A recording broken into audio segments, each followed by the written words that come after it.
তো বন্ধুরা এখানে দেখো এয়ারপোর্টের ভেতরেই একটা জল কিনেছি। জলটা যদিও খুব ভালো ছিল, হিমালয়ের ছিল, কিন্তু জলটার দাম নিয়েছে 75 টাকা। যাই হোক, প্রচুর দাম এয়ারপোর্টের ভেতরে সব কিছু। আর তারপরে আমরা ফাইনালি বাসে করে আমাদের ফ্লাইটের সামনে একদম চলে এসেছি।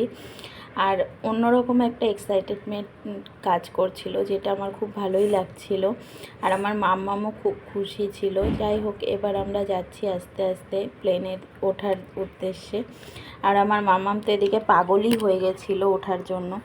আর এদিকে দেখো এয়ারপোর্টের ভেতরটা কত যে প্লেন আছে, যেগুলো এতদিন মানে পুরো স্বপ্নের মতন ছিল, সেটাই আজকে সত্যি হচ্ছে।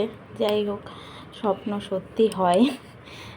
এবার আমরা দেখো প্লেনের ভেতরে চলে এসেছি। আর ভেতরে এসে এখানটায় আমাদের একদম উইন্ডোর সিট ছিল একটা, আর একটা মিডিলের সিট ছিল। তো এখানটায় আমরা বসেছিলাম। আর আমাদের রাতের ফ্লাইট ছিল, রাত 9টায় আর কি। তো আমাদের ফ্লাইটটা অলরেডি লেট ছিল 1 ঘন্টা।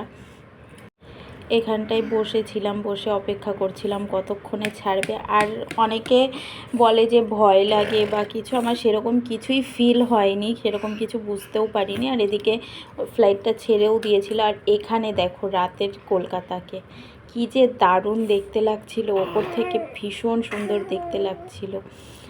একদম মানে অন্যরকম একটা মানে দৃশ্য, যেটা হয়তো দিনের বেলায় দেখা যেত না, রাত্রে বলেই দেখা গেছে। কারণ দিনের বেলায় তো আর এত লাইট জ্বলতো না না। যাই হোক, এইগুলো দেখতে দেখতে, এই রাতের কলকাতা দেখতে দেখতেই পৌঁছে গেলাম মুম্বাইতে। তো চলো, ভিডিওটা কেমন